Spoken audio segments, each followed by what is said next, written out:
He thought he'd lost everything until the cabin reminded him that some homes never stop waiting for you.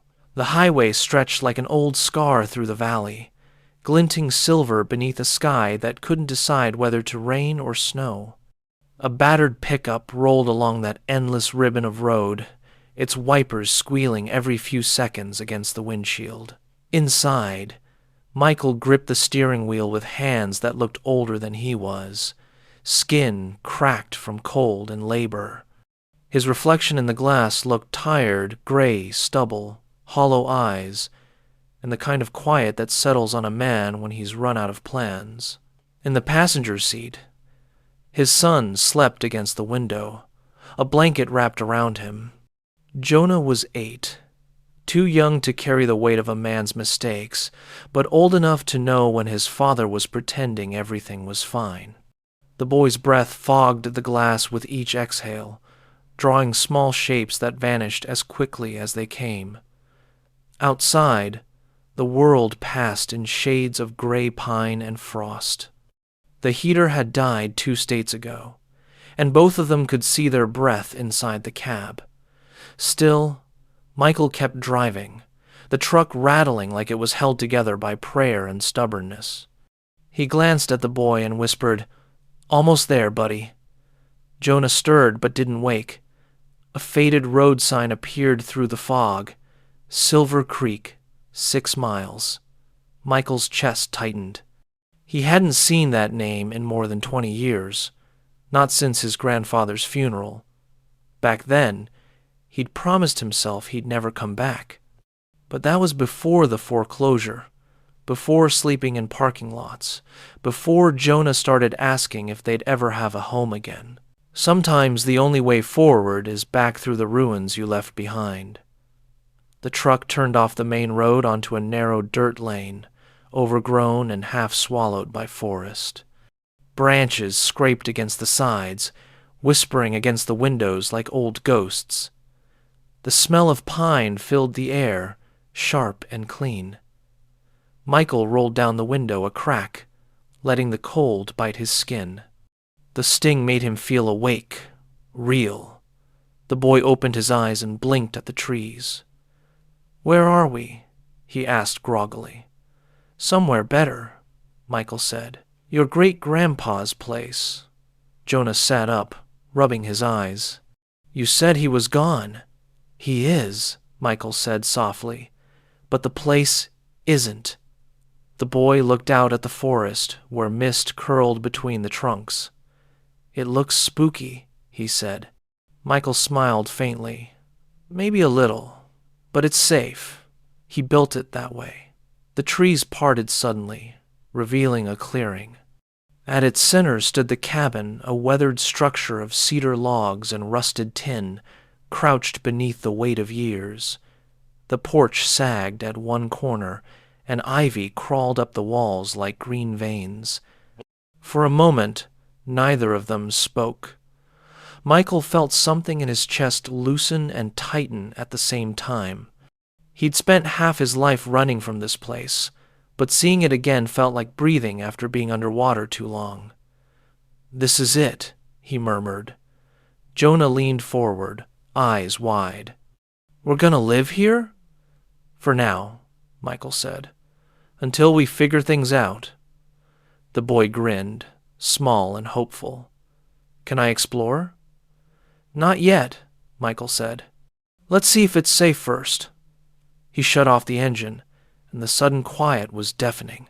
Only the wind moved now, carrying the faint creak of the porch steps and the far-off cry of a crow. When Michael stepped out, the air hit him hard, crisp, pine-laced, alive. The ground was soft with fallen needles. His boots sank slightly with each step. Jonah followed, wrapping the blanket tighter around his shoulders. The boy's breath came out in white clouds. "It smells weird," he said. "That's the forest," Michael replied. "You'll get used to it." He ran his hand along the porch railing. The wood was splintered, but strong. The same railing his grandfather had built by hand decades ago. He could still remember the old man's voice, steady, patient, always with that faint hum of a country tune under his breath. "Measure twice, cut once, and don't curse at the hammer," he used to say. Michael smiled at the memory, then reached for the door. The knob was cold and stiff. It turned with effort, and the hinges groaned as he pushed it open. A breath of stale air escaped, carrying dust and the faint scent of tobacco. The interior was dim, lit only by the thin light slipping through the windows. Every surface wore a layer of time. A table leaned against the far wall, a wood stove crouched in one corner, and the single photograph still hung above the mantel, a man in overalls, smiling faintly beside a younger version of himself. Michael stepped inside, the floorboards creaking under his weight. This was his, he said quietly. Every nail, every board. Jonah looked around, wide-eyed. "It's small. Big enough for two," Michael said. He set their duffel on the floor, the sound echoing through the stillness. "We'll clean it up, make it ours." The boy nodded, wandering toward the window. "I can see the creek," he said. "It's shiny." Michael joined him, peering through the glass. The creek still wound through the valley like silver thread, glinting beneath the morning sun. For a moment, it looked exactly as it had when he was a boy, standing beside his grandfather with a fishing pole and too much hope. "You used to come here?"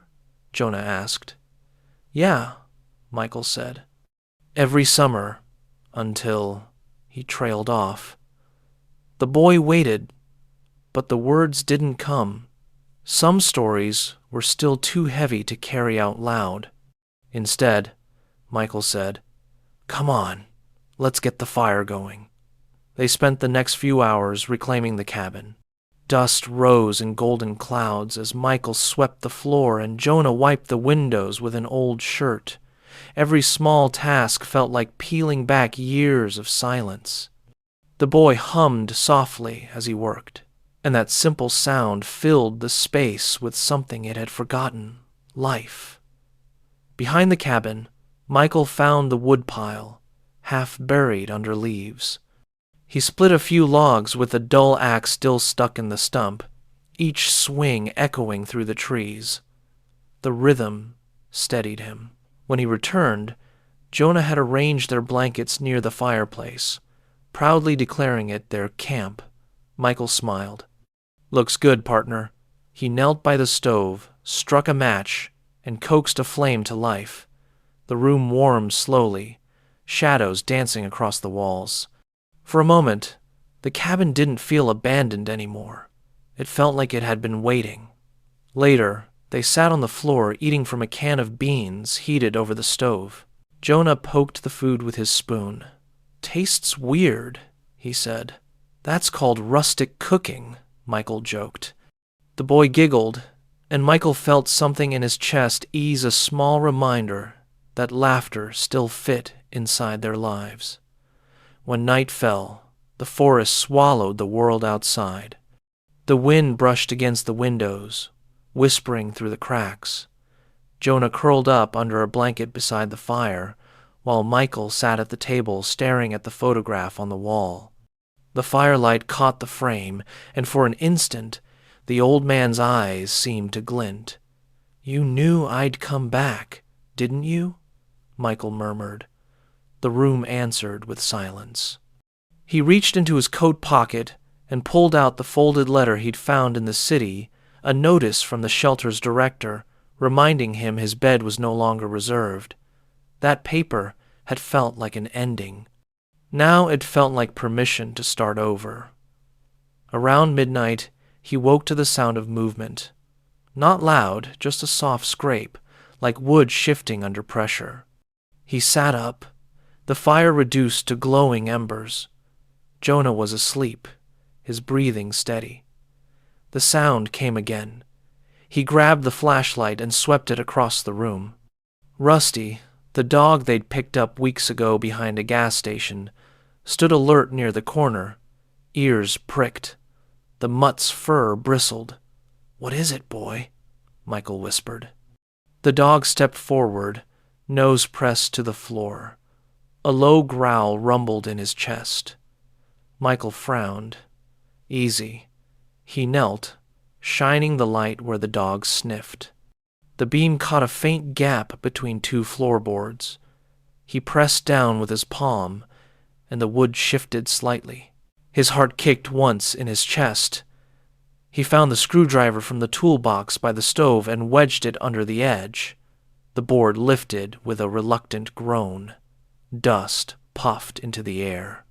Beneath it was a narrow cavity filled with darkness and something wrapped in cloth. He reached in carefully, fingers brushing cold metal. It was a small tin box, rusted at the corners. He lifted it out, the weight solid and strange.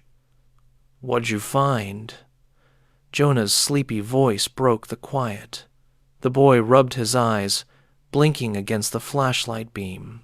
"Nothing yet," Michael said, though his voice trembled. He set the box on the table, the lid resisted, before popping open with a sharp click. Inside lay a folded letter and a key, tarnished but intact. The key was heavy, engraved with the number 12. The letter was written in a familiar hand, steady, looping, deliberate. Michael unfolded it, the paper brittle under his fingers. "Michael," it began, "if you're reading this, it means you came home. I never was good with words, but some things are easier to write than to say. There's more here than walls and memories. Follow the creek to the old workshop. You'll find what I couldn't finish. And maybe, if you're lucky, you'll find yourself too. Grandpa Henry." Michael's breath caught. The room felt smaller, the air thick. The dog sat quietly now, tail tapping once against the floor, as if he understood. "What's it say?" Jonah asked, voice hushed. "He left us something," Michael said softly. "Something he wanted us to find."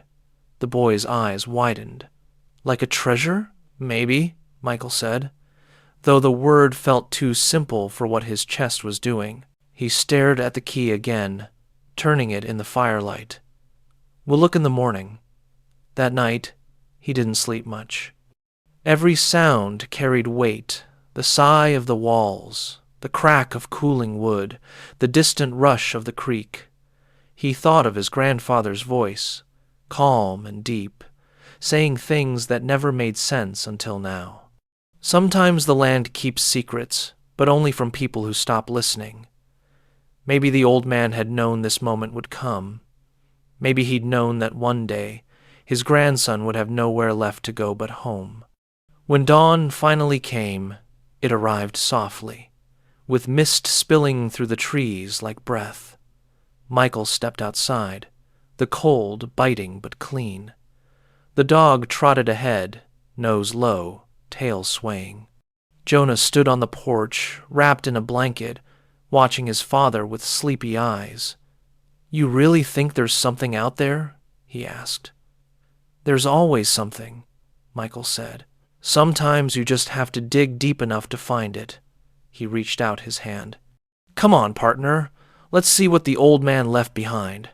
The boy smiled and jumped down the steps, boots crunching on frost. Together, they followed the sound of water. The creek ran behind the cabin, winding through the pines. Its surface shimmered under the early sun, turning the air gold. They walked along its edge until they saw it, a small structure half hidden by overgrowth. The old workshop. Its roof had collapsed on one side, and vines twisted through the window frames, but it was still standing.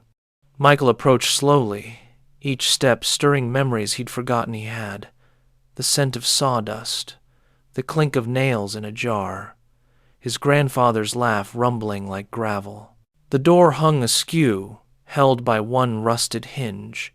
He pushed it open, and dust fell like snow.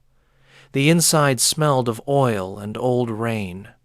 Sunlight streamed through cracks in the wall, cutting the dimness into strips of gold and shadow. Tools still hung on the backboard, lined in perfect order. On the workbench sat a wooden chest covered in dust. Michael's pulse jumped.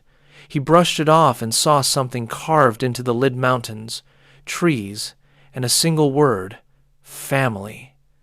His hand shook as he reached for the key. It fit perfectly into the lock. The click echoed like a heartbeat. Inside, beneath layers of old cloth, lay envelopes tied with twine, a leather notebook, and another small box wrapped in oilcloth. He opened the notebook first.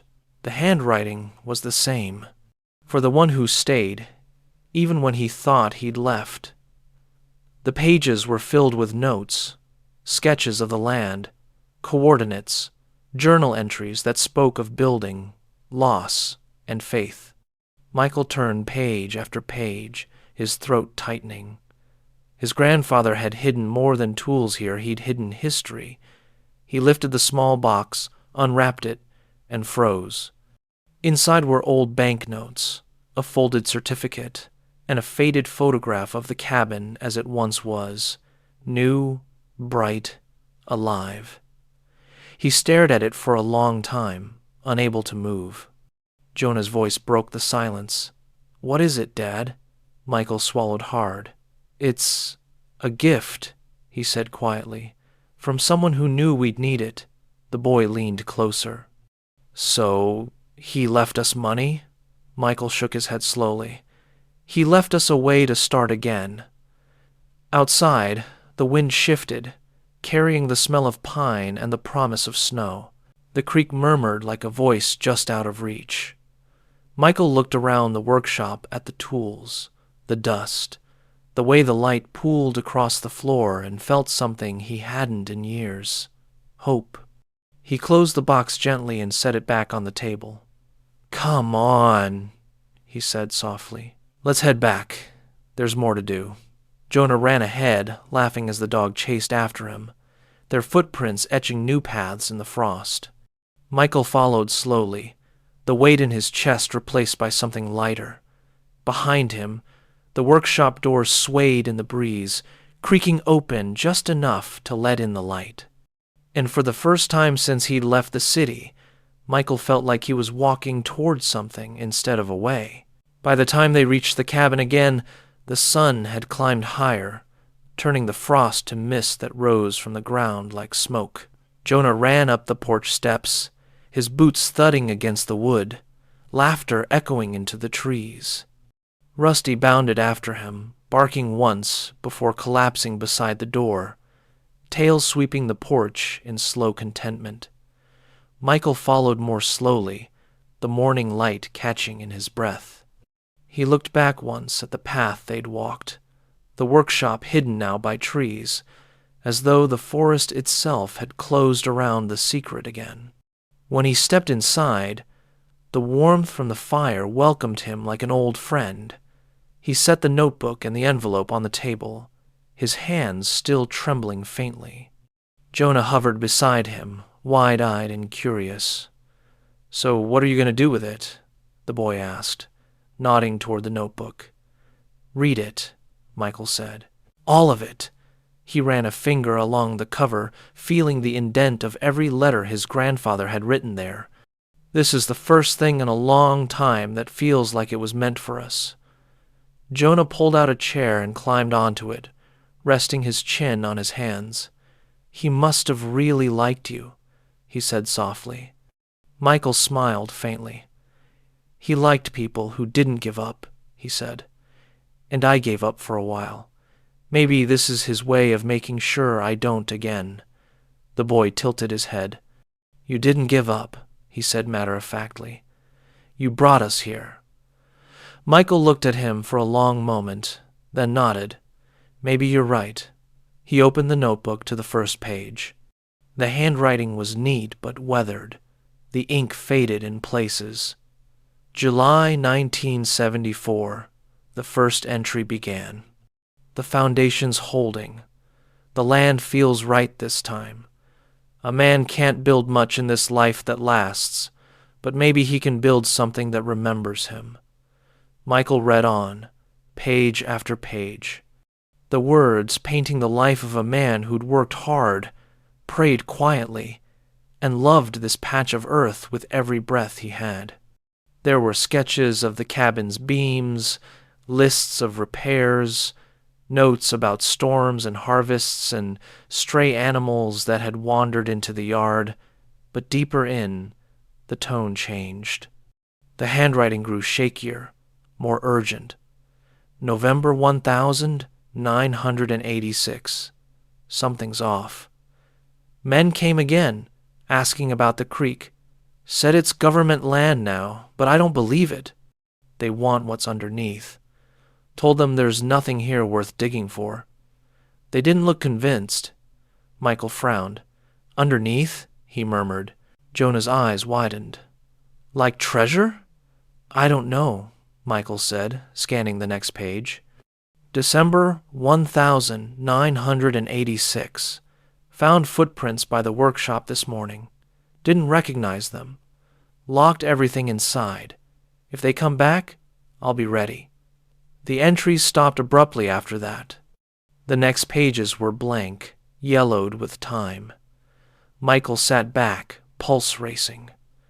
What do you think happened? Jonah asked. I don't know, Michael said. But I think whatever it was, it didn't end easy.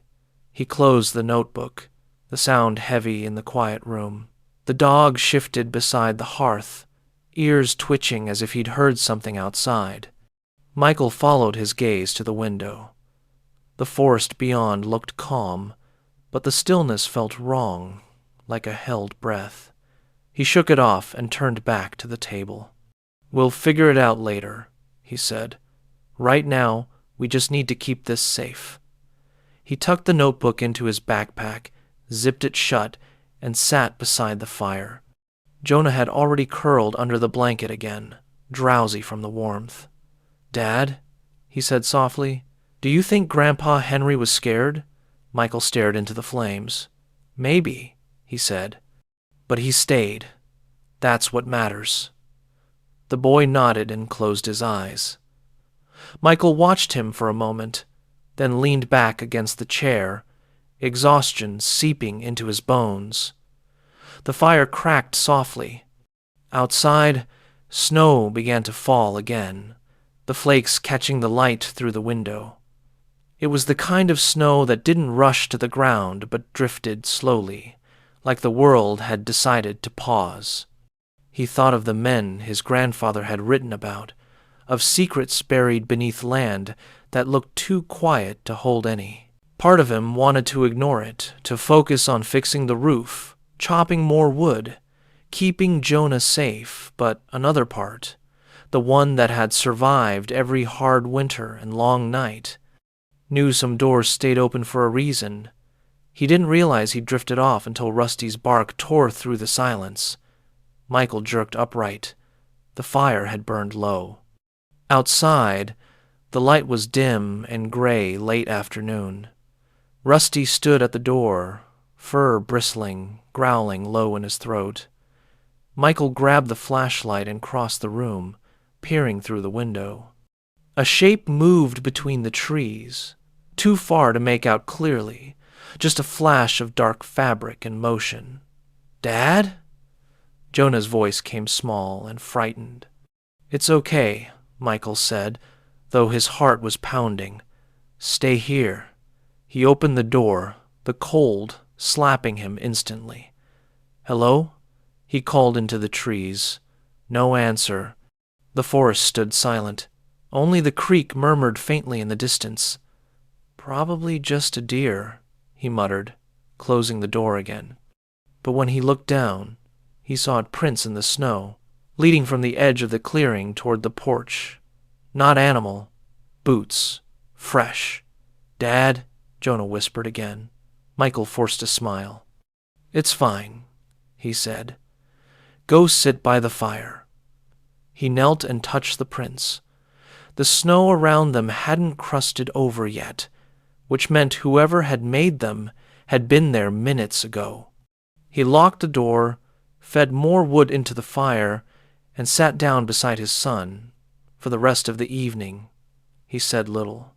His mind replayed the entries in the notebook, the warnings about strangers and digging, the unfinished sentences that felt like ghosts whispering through time. When Jonah finally fell asleep, Michael took out the key again, turning it in his fingers. The number 12 caught the firelight, glinting faintly. He rose quietly, pulling on his coat. Outside, the snow had deepened, muffling everything. The forest loomed dark and endless. He walked around the side of the cabin, past the woodpile, until he reached the small tool shed near the fence line. Inside, he found a lantern, an old shovel, and the sense that the night was listening. He followed the creek back toward the workshop, the sound of water guiding him like a thread through the dark. The trees closed in around him, branches heavy with snow.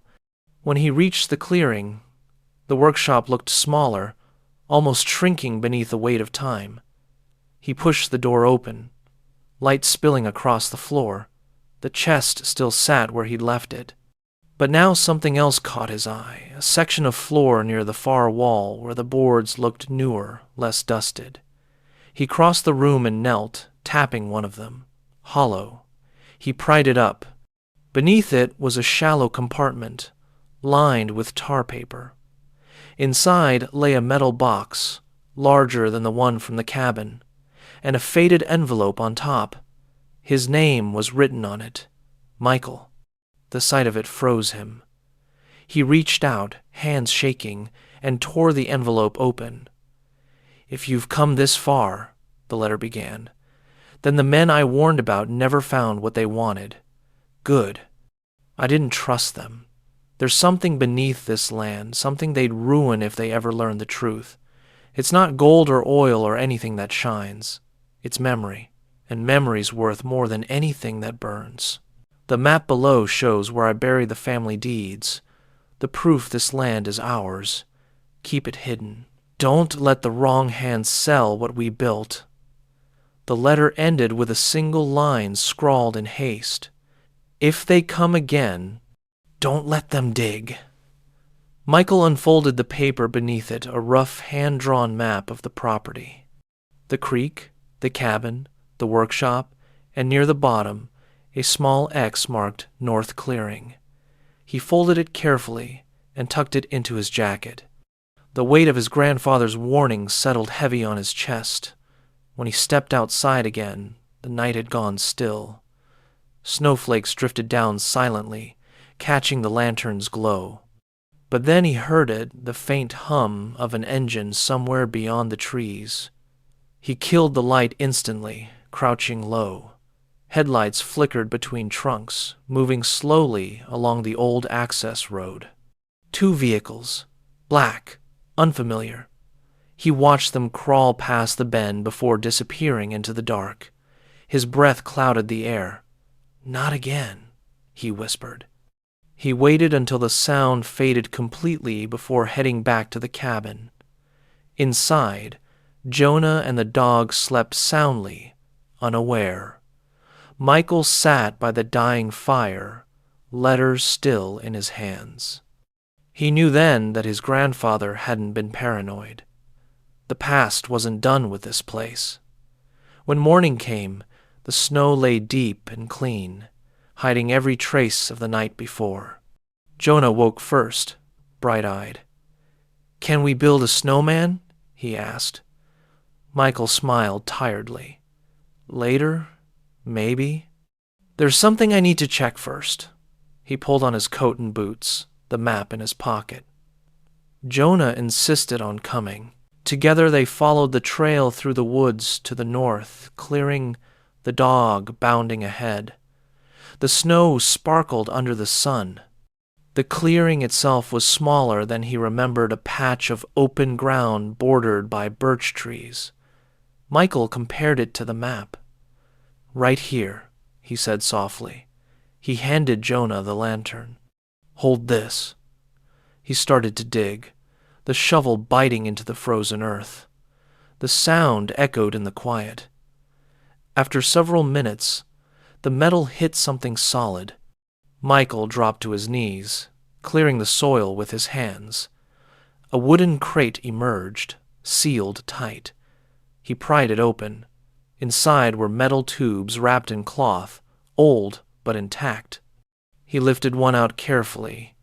Inside it was a rolled parchment, legal documents, land deeds, survey maps dating back nearly a century. Proof of ownership, proof that this land, all of it, belonged to the Cole family. He stared at the papers, heart racing. "Dad?" Jonah asked. "Is that the treasure?" Michael laughed softly, shaking his head. "No, buddy," he said. "It's something better.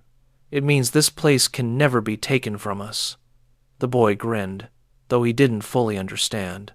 They carried the crate back to the cabin, setting it beside the fire to thaw. As the ice melted from its sides, Michael felt the weight of years lifting.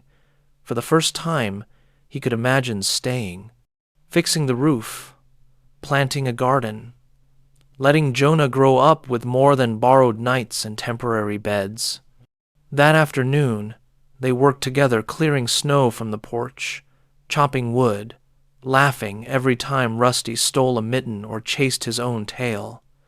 The forest no longer felt like a stranger. It felt like it was watching over them.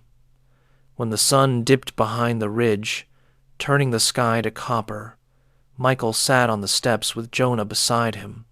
"You know," he said quietly, "I think your great-grandpa would have liked you." The boy smiled. "You think so?" "Yeah," Michael said. "You've got his kind of heart. Curious, stubborn, always looking for what's hidden." Jonah nudged him playfully. "Guess it runs in the family." Michael chuckled, ruffling his hair. "Guess it does." Night fell slowly. Inside, the fire glowed bright. Michael read through the rest of the letters, each one a window into a life that had built the foundation beneath his own. One line in particular stayed with him. "A home isn't a roof. It's the place where your story stops running and starts rooting." He closed the notebook, eyes stinging. Outside, wind moved through the trees, carrying the scent of snow and wood smoke. Jonah lay curled on the rug, Rusty tucked against his side, both breathing slow and even. Michael sat watching them, realizing that, for the first time in years, the silence didn't feel empty. It felt earned. He stood, crossed to the window, and looked out at the dark line of trees. Somewhere out there, buried under roots and time, his grandfather's words waited in the soil, whispering through the land he'd fought to keep. Michael placed a hand against the glass. "We're home now," he whispered, "and we're not leaving." The wind seemed to answer a low, steady sigh through the pines, almost like approval. He smiled faintly and turned back toward the fire. The boy stirred, half asleep, murmuring something about snowmen. Michael crouched beside him, tucking the blanket around his shoulders. "Tomorrow," he said softly. "We've got all the time in the world now." Outside, the snow kept falling, erasing the old tracks and laying down new ones. The cabin stood warm against the cold, its windows glowing like lanterns in the dark. And as the night deepened, a sense of peace settled over the land, quiet, unbroken, the kind of peace that comes not from having everything, but from finally belonging somewhere.